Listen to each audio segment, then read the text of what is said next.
សួស្តីអ្នកទាំងអស់គ្នាថ្ងៃនេះខ្ញុំនឹងលើកយករឿងមួយដែលតាក់ទងជាមួយនឹង Samson និងលោកយាយ Baba Vanga ដែលមនុស្សភាគច្រើនជឿជាក់ថាពួកគេបានមើលឃើញអំពីអនាគតដើម្បីឲ្យជ្រាបកាន់តែច្បាស់ខ្ញុំនឹងលើកយករឿងទាំងពីរនេះមកសម្ដែងចែកជូនពុកម៉ែបងប្អូននៅក្នុងពិភពលោកសពថ្ងៃមានរឿងជាច្រើនដែលធ្វើឲ្យមនុស្សចាប់អារម្មណ៍និងសង្ស័យថាតើពិតជាមានមនុស្សអាចដឹងអំពីអនាគតមែនឬបន្តទៅទៀតនេះខ្ញុំនឹងលើកយករឿងមួយដែលតាក់ទងជាមួយនឹងលោកយាយ Baba Vanga និងគំនូរជីវចលដ៏ល្បីដែលមានឈ្មោះថា Samson រឿងរ៉ាវទាំងពីរនេះតែងតែបង្ហាញអំពីអនាគតដែលនឹងកើតឡើងតើវាជាការពិតឬគ្រាន់តែជាការចៃដន្យចូលមកដល់រឿង Samson រឿងតុក្កតា Samson បានចាក់បញ្ចាំងតាំងតែពីឆ្នាំ1989រហូតមកដល់ពេលបច្ចុប្បន្ននេះវាបានបង្ហាញអំពីគ្រួសារមួយដែលរស់នៅទីក្រុង Springfield ហើយមានឪពុកឈ្មោះ Homer ហើយមានម្ដាយឈ្មោះ Marge ហើយមានកូនប្រុសឈ្មោះ Bert និងកូនស្រីឈ្មោះ Lisa និងមានទារកតូចឈ្មោះ Margie គេធ្លាប់និយាយថាវាគ្រាន់តែជារឿងកំប្លែងនិងលើកយកអំពីជីវិតនៅក្នុងសង្គមធម្មតាប៉ុន្តែអ្វីដែលធ្វើឲ្យពិភពលោកភ្ញាក់ផ្អើលគឺវាបានព្យាករណ៍រឿងជាច្រើនដែលស្រដៀងទៅនឹងព្រឹត្តិការណ៍ពិតៗនៅពេលក្រោយៗឧទាហរណ៍នៅក្នុងឆ្នាំ2000មានភាគមួយដែលនិយាយអំពីលោក Donald Trump ដែលបានក្លាយទៅជាប្រធានាធិបតីសហរដ្ឋអាមេរិកបន្ទាប់មកក្រឡេកទៅមើលឆ្នាំ2016លោក Donald Trump ពិតជាបានឈ្នះឆ្នោតជាប្រធានាធិបតីរបស់សហរដ្ឋអាមេរិកពិតប្រាកដមែនចំណែកនៅឆ្នាំ1995 Simpson បានបង្ហាញអំពីការប្រើប្រាស់ Smartwatch និងការហៅវីដេអូតាមអេក្រង់បន្ទាប់មកនៅក្នុងឆ្នាំ2010ទើបពិភពលោកបានចាប់ផ្ដើមប្រើប្រាស់ Smartwatch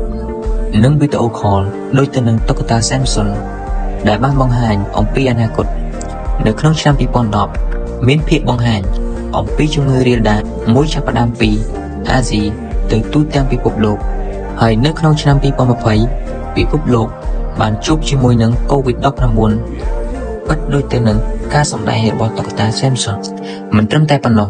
The Samson ក៏បានបង្ហាញអំពីបច្ចេកវិទ្យា AI និង Robot និងសូម្បីតែការធ្វើក្លូនមនុស្សវាប្រៀបដូចជារឿងកំប្លែងប៉ុន្តែ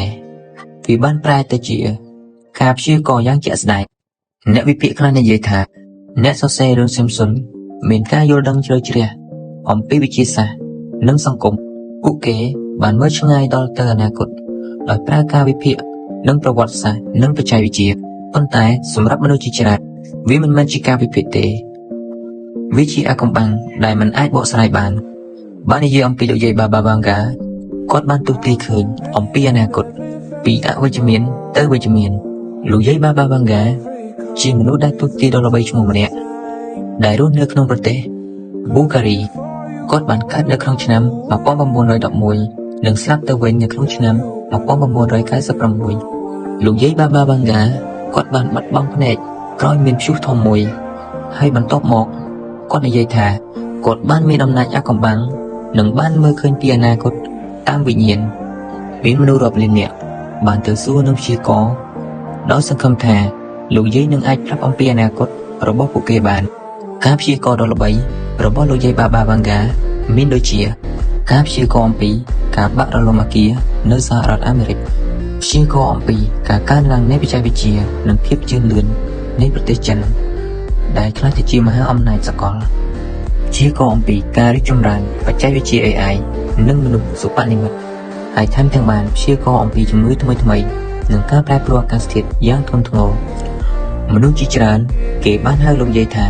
នារីនៅសតវត្សទី20ព្រោះរឿងរ៉ាវដែលលោកយាយបានព្យាករណ៍ពីច្រើនត្រូវនឹងសម័យបច្ចុប្បន្នអ្នកដែលជឿលើការទស្សន៍ទាយរបស់លោកយាយគេបាននិយាយថាលោកយាយ Baba Vanga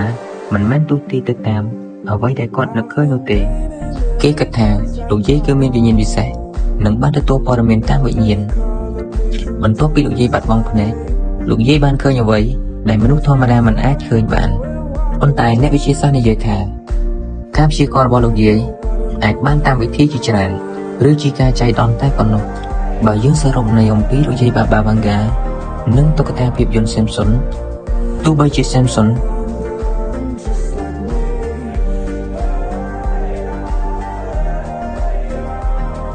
ជារឿងកំ pl ែងនិងលោកយាយបាបាវ៉ាងហ្គាជាមនុស្សដែលមានវិញ្ញាណពិសេសអាចដឹងអំពីអនាគតក៏នៅតែជាអាកំបាំងដែលមិនមាននរណាម្នាក់អាចបកស្រាយឲ្យកាន់តែយល់ច្បាស់ជាងនេះបានអ្នកទាំងពីរបានបង្ហាញអំពីអនាគតដែលខ្លាចទៅជាការពិតតុក្កតា Simpson បានបង្ហាញអំពីអនាគតតាមរយៈភាពយន្តកំ pl ែងចំណែកលោកយាយបាបាវ៉ាងហ្គានិយាយតាមវិញ្ញាណអ្នកទស្សនាជាច្រើនបានលើកយករឿងទាំងពីរនេះមកនិយាយពួកគេមានចម្ងល់ថាតើរឿងតុក្កតា Simpson និងរឿងលោកយាយបាបាវ៉ាងហ្គា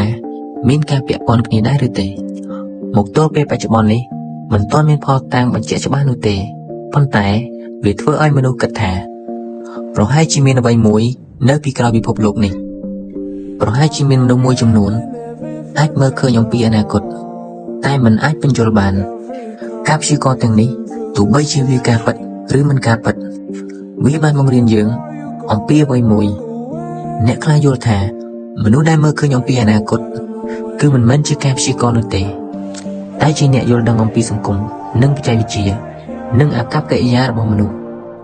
សរុបមករឿងតុក្កតា Simpson ជារឿងកំ pl ែងប៉ុន្តែបានព្យាករណ៍អំពីអនាគតពិតៗចំណែកឯរឿងលោកយាយបាបាវ៉ាងហ្គាជាមនុស្សដែលពិការភ្នែក